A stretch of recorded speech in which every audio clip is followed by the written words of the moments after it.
Në mitologji, në mbretërinë e të vdekurve, portën Hadit e ruante Kerberi, 103 krerësh. Në Tiranën moderne, marrëdhëniet me atë portin mban Agjencia e Funeralit në Bashki. Është një industri miliona euroshe që zhvillohet në kufit e Hadit. Korrupsioni në këtë rast u shfaqet njerëzve si operatori i mbretërisë së nëndeshme.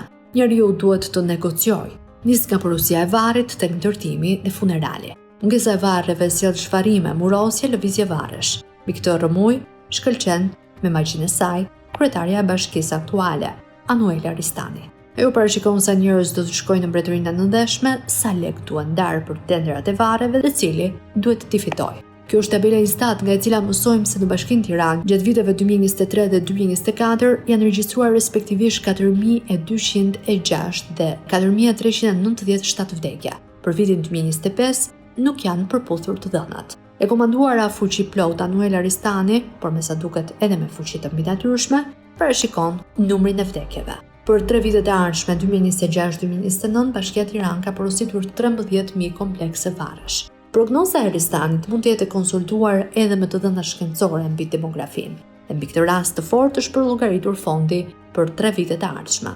Zoti i parave të Bashkisë Ristani, pasi ka bërë këtë parashikim të zymt, ka ndarë shifrën e saktë të parave që duan për varret dhe ka urdhëruar drejtoreshën e funeralit Raimonda Shino që të ngrej komisionin e tenderit. Fondi limit për blerë elementësh të parapërgatitura hekur betoni i ndarë në 2 lote është 108.8 milion lekë të reja pa të vëshë, ose 1.132.677.000 euro konvertuar me kursin e Bankës së Shqipërisë, më datë 31 mars 2026. Parat janë vënë në dispozicion nga buxheti i Bashkisë Tiranë. Sipas ndarjes, loti 1, blerje bordura provizore vari, ka fondin 29.7 milion lekë pa të vëshë, ndërsa për lotin 2, blerje veshje nëntoksore vari, janë vënë në dispozicion mbi 79 milion lekë pa të vëshë.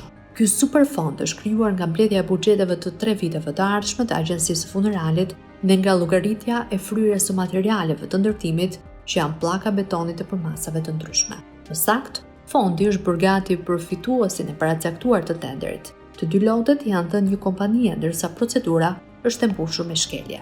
Në këtë lot, komisioni ka skualifikuar të gjitha ofertat më të ulta dhe ka shpallur fitues kompaninë Dajti Park 2007 SHPK, të familjes së zëvendës ministrit të brendshëm, Xhemal Çefalia.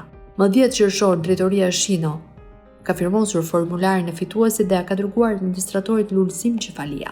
Edhe në tenderin loti 2 është përdorur e njëjta metodë, skualifikimi të gjithë operatorëve konkurrues përveç fituesit. Komisioni nuk e ka përfillur ofertat më të ulta në këtë tender. Kështu, megjithëse kompania Asi Invest SHPK ka propozuar ta bëjë furnizimin me 180 milion lekë më pak sesa kompania e Çefalive, komisioni ka vendosur të mbajë lekët brenda rilindjes. Open Data Albania i ka vlerësuar të 2 tenderet me flamuj të kuq për të alarmuar autoritetet mbi riskun e korrupsionit.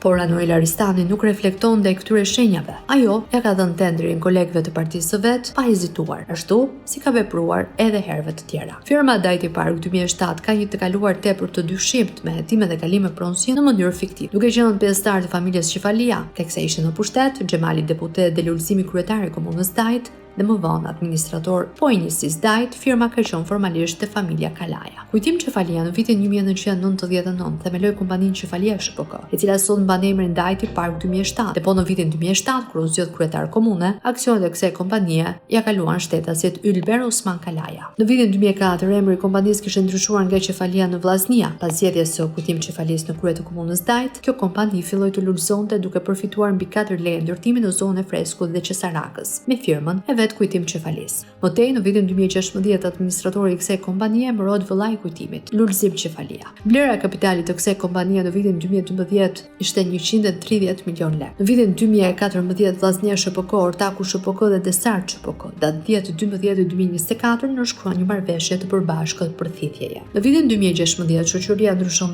emër për herë të tretë duke u quajtur Dajti Park 2007. Pse ndodhi ky ndryshim? Në vitin 2016 i besuari i vëllezërve Çefalia, Ylber Kalaja, vendos të jap dorëheqjen nga administrimi i kompanisë. Arsyeja, hetimi ndaj tij dhe kompanisë që kishte drejtuar për korrupsion me tenderat e ushqimeve në burgje. Në dhjetor të vitit 2018 Ylber Kalaja vendos të dhurojë aksionet e kompanisë ku 50% ja dhuroi djalit të tij, 50% ja dhuroi Lulzim Çefalisë. Ky është një gest shumë i madh bamirësie duke pasur parasysh se vlera e këtyre aksioneve ishte 1.7 milion euro. Ylber Kalaja në po të njëjtën periudhë dënohet në gjykatën e apelit 2.6 vjet burg me akuzën se ka korruptuar zyrtar shqiptar të lartë të drejtorisë së burgjeve në këmbim të fitimeve të tenderit të ushqimeve.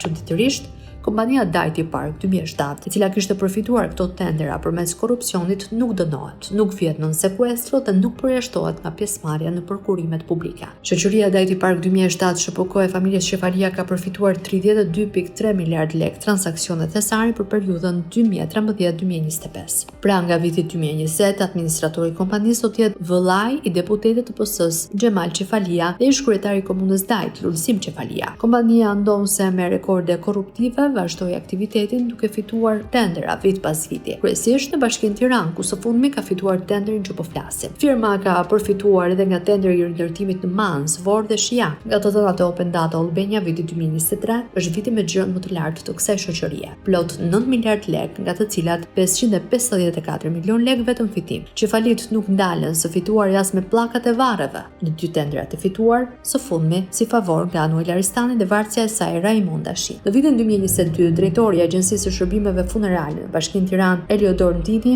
është vënë në burg nga gjykata e Tiranës së bashku me 3 punonjës të tjerë të varresave të Tufinës. Ata u prangosën me akuzën se kanë marrë rishfet për rezervimin e varreve. Gjithashtu, 3 punonjës të tjerë janë lënë në arrest shtëpia e një në detyrim paraqitje. Tani është koha që Spank ta ngrej stekën dhe shkojë më lart.